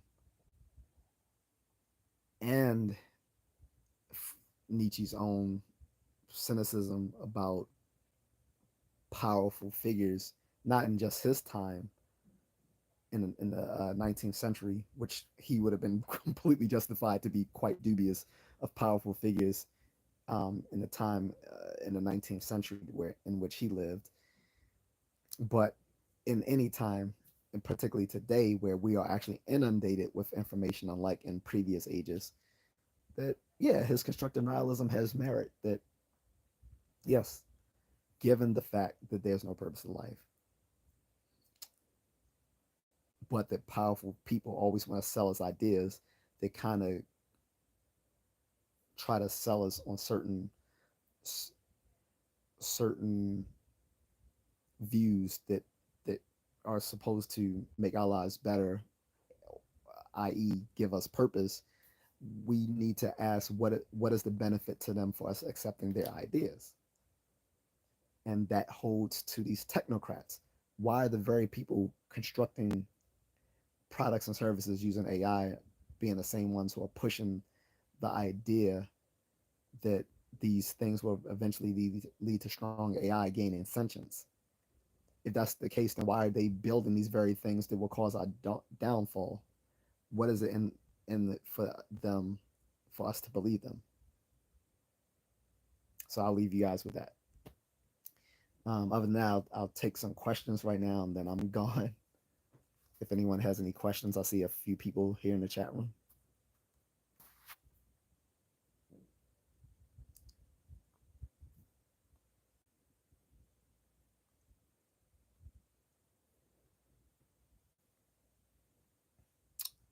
But I don't see any questions, so I'm gonna leave it off there. If someone does have a comment or question later, they can drop it in the comment section of this live stream. For people who are watching this on replay, same thing. You can drop it in the comments. And again, as I mentioned earlier in the beginning of this live stream, if you guys want to send me a Cash App or a Super Thanks to donate to my friends overseas, either Micah or Christian May, please go ahead and drop me a Super Thanks or Cash App, whatever you think it's worth, um, whatever amount, doesn't matter, and just let me know it's for them. Say it's, to help your friends get on their feet, or this is for Kay, Christian May, or this is for Micah, or if you just want to donate to my channel to help me keep it going. That's kind of why I haven't been live streaming in the past week and a half, because it's just, I had other things to do that pay me money. Carlson says, "Do you think the U.S. needs an AI president?" Oh, absolutely not. Because I mean, for so many reasons. For one, who would who would design this algorithm for the AI president? What would be the purposes of that?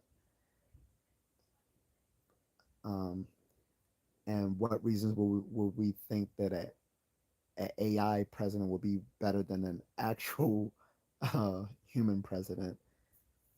Um, I would be more I would be more cynical of that being that we don't know the the motives for the person who would design the algorithm for an AI president. And right now, most of the AI are you know what we know in linguistics as large language models.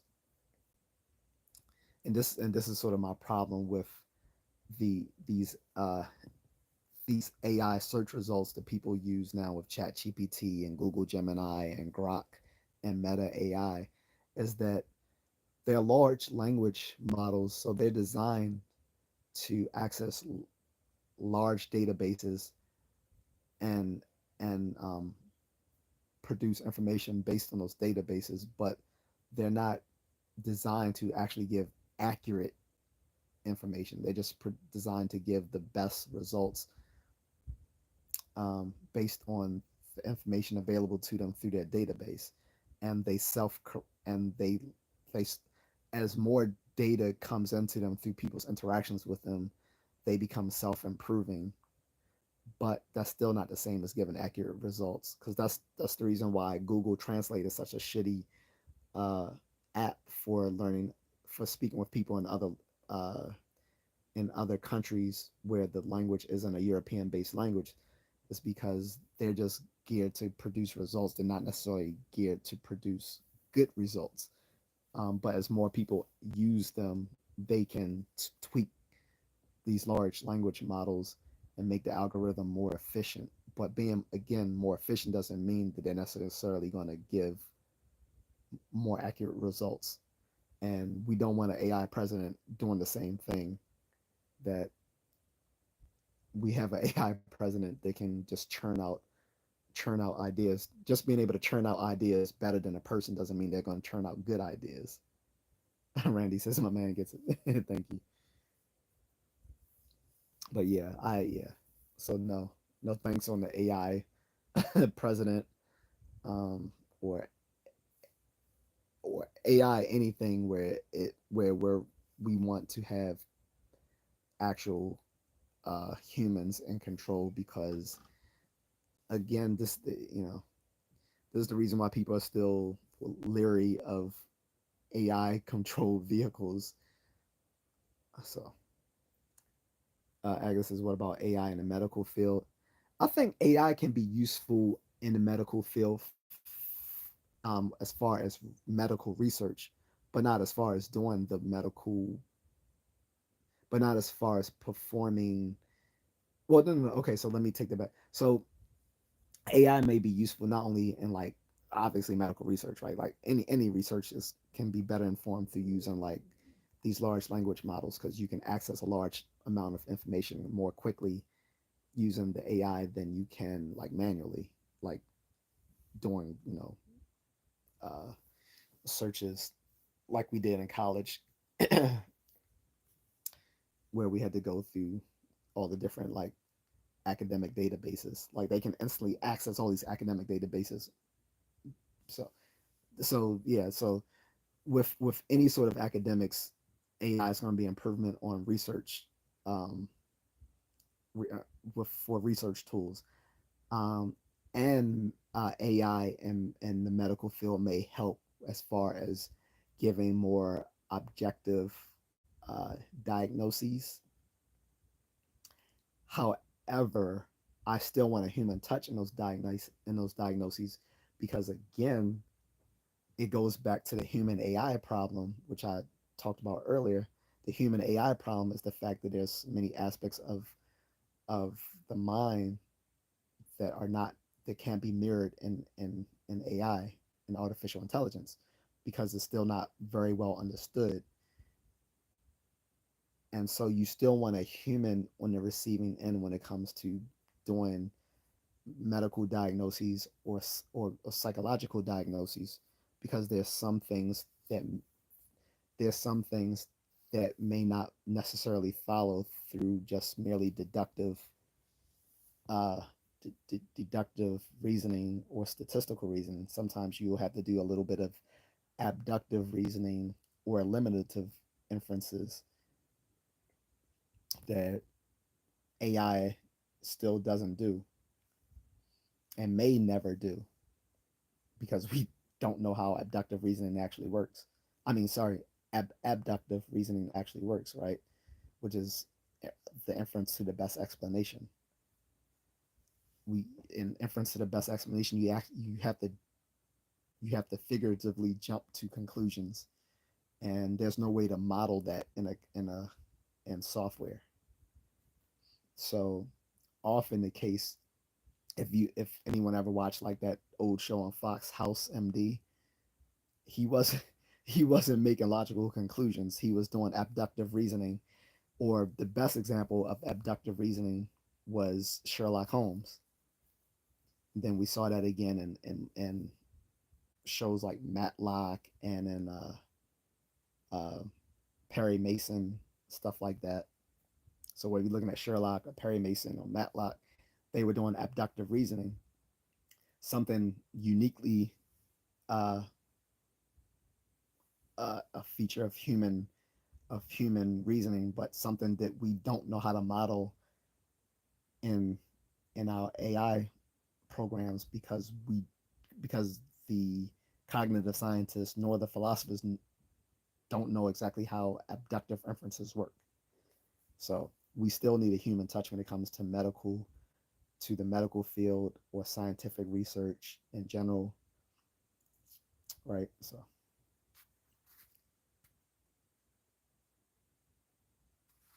Randy says tech bros are scum. He said, what jobs did they go after first? Call centers and fast food. Well, no, yes and no. I agree with you on that. However, call centers are one of the few places where you still need people. Now, like for instance, I'm married to a Filipina who've worked in the call centers for a number of years, uh, and you know, whereas India was once was the capital for call centers, it moved to the Philippines because people prefer hearing the Philippine accent over the Indian accent, quite to be quite blunt. And that's, I'm not dissing Indian people, um, but their accent can be quite jarring to the average American or Canadian. And to be quite honest, when I watched, there's a great YouTube channel called Asia. I forgot what, but it's news about Asians by the actual Asians, and they actually like do street interviews with the actual people. And Indians have themselves said that they don't trust Indian call centers, but that's besides the point. Um, there are large places for call centers all throughout the Philippines, particularly in Metro Manila, and they do a lot of the tech and service customer stuff. And yes, some of that can be eventually automated. What can't be automated though is the biggest part of call centers that people aren't aware of, which is what, the field where I work in, which is um, called lead gen or lead generation. That is sales, hard sales. These are the folks that call you about those warranties and or trying to get you to to maybe bring in your vehicle to upgrade or get it serviced. Or the most difficult was like dealing in dealing in stuff like mortgage, like trying to get people to either get a new mortgage, um, um, or other things of that sort. So lead generation is something that can is not likely to be uh in any time soon uh become fully automated. As far as fast food, yes and no. The thing is, the funny thing about that, Randy, is a lot of people would like fast food to be fully automated because they think because I don't know if you're aware, like if you've gone to a McDonald's and they've actually done this comparison, and like for instance, if you go to the YouTube channel Food Theory, they've shown that when you order your meals through AI as opposed to going to the counter and dealing with a human, the AI gets your orders more correct than the human. Like there's much less errors through the AI. I mean, of course, you're still going to have humans working at these fast food places, usually to cook the food, but maybe that will fully get automated one day too. But that's kind of a win-win because here's the thing: everyone always points to fast food as the sort of jobs for losers, right? So if they're jobs for losers, then you can't compl- then who's to complain when those jobs are now not manned by actual people? They're all AI. On top of that, you never have to worry about AI AI cooked hamburger with someone spitting in it. Like, you know, HAL 5000 isn't going to get mad that, you ask for no pickles on your burger and so decides to hawk tour on your burger. Like, people will. I don't know if you ever saw that show When Chefs Attack, but after I saw it, that came out, I think in like 2001, 2002, when Chefs Attack. It was this little reality slash docu series. After I saw that, I was ultra polite to anyone who ever fixed my food. Although I was always polite anyway when it came to people fixing my food because my first job was working at Burger King and doing other fast food jobs.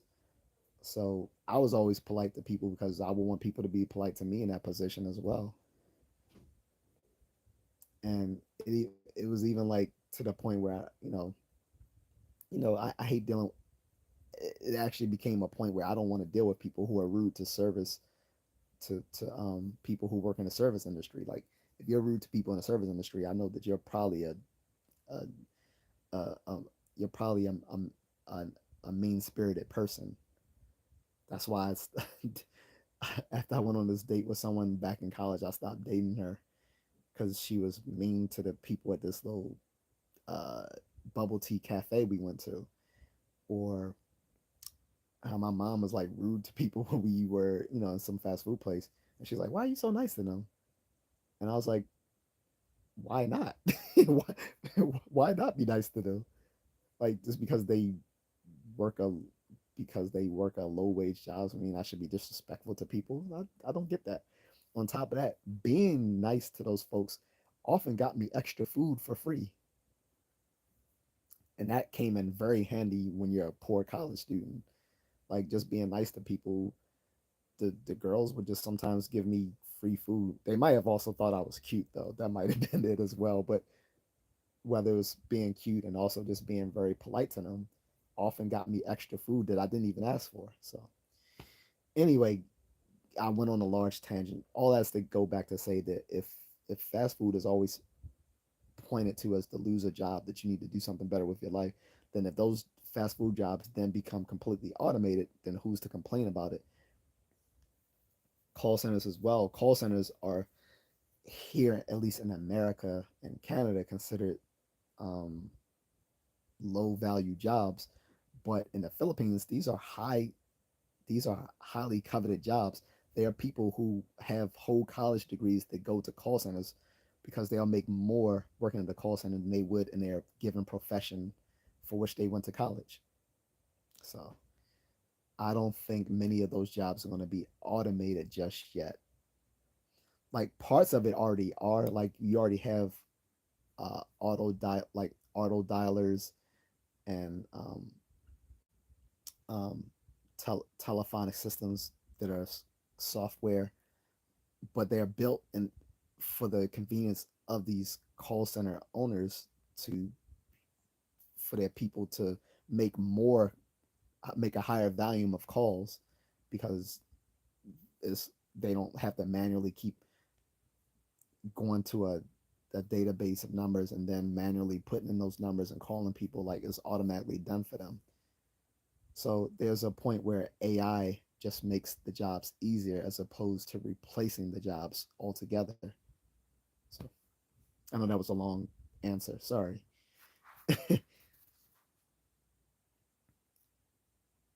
Randy says not all tech bros are scum. Yeah, that's true. I mean, it's easy to call them all scum because when you have vivid examples of when you have some of the most famous examples of tech bros being d bags, then you it's easy to see think of them all like that. But technically, anyone who works in like you know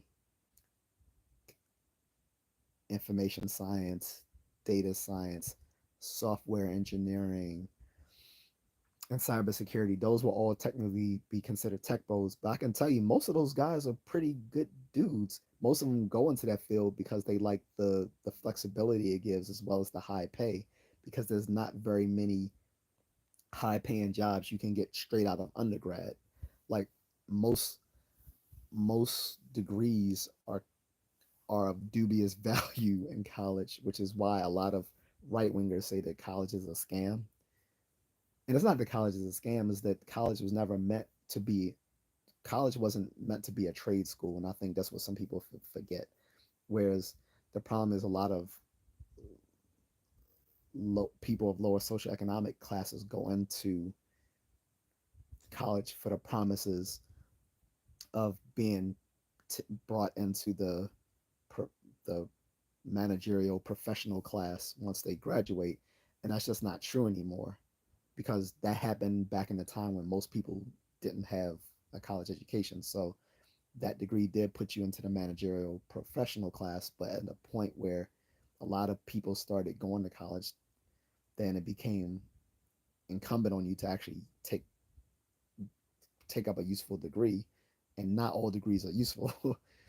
And so the tech bros were the ones that said, "Well, I'm gonna get a job in a technical field where I know I'm going to have financial success, like engineering, computer science, cybersecurity, stuff like that."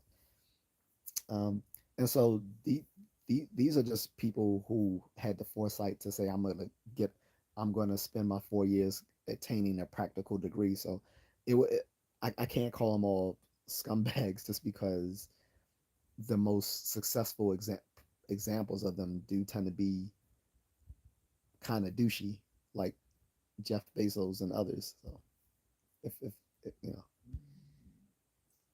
Agnes says, yeah, refinancing. Yeah, so refinancing, like I said, is a huge area for lead generation, and lead generation is used by all the big financial services and all the big financial firms. Like all of them use the same lead generation. So lead generation is a good place for people who might want to look into having flexibility to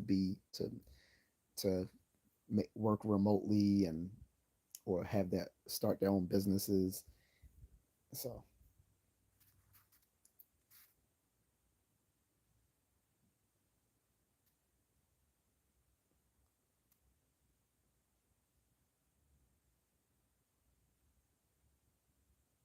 mm-mm. Dwight was still here. A little, he'll go flap off, I guess. Anyway, XTIC says, I love your content. Just here to inform you that I was going to go to a camp in Hunt, Texas, and the owner is no longer alive from a flood while he was helpless by other counselors evacuate. Well, that's sad to hear. But anywho, guys, unless there's any other questions related to the AI that we were discussing for the past 2 hours, I'm going to go. But I'll give it a few minutes if anyone has any questions before I go. As far as talking to one person, for the little autistic guy, Dwight, he misses the point that I do I do save these live streams for replay, and so they do generate money when people watch them on replay because I get paid through Google advertisements that are played during the replay of this video, as well as people who send me a super thanks, as well as some of them I upload to my podcast format that YouTube allows. So whatever. Oh, and while I'm here, I should also mind I'll let you guys know that I will be having merch on the way pretty soon. Someone was telling me to do it 2 years ago, but it didn't make sense because I wasn't monetized yet. And I don't. Whereas I appreciated his um his enthusiasm for my channel.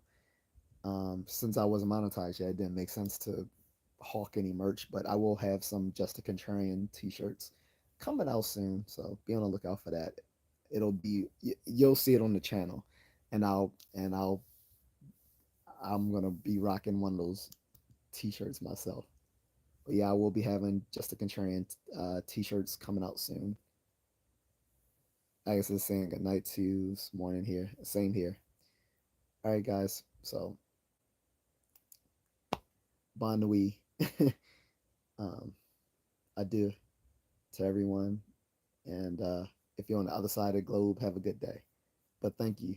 And if you got any other comments or questions, you can leave it in the comment section. If you want to donate to either me or to my friends Micah and Christian May, the links are in the description. The Cash App is $ just a contrarian, or you can leave a super thanks, whatever you wish to donate. Thank you guys. Have a good one.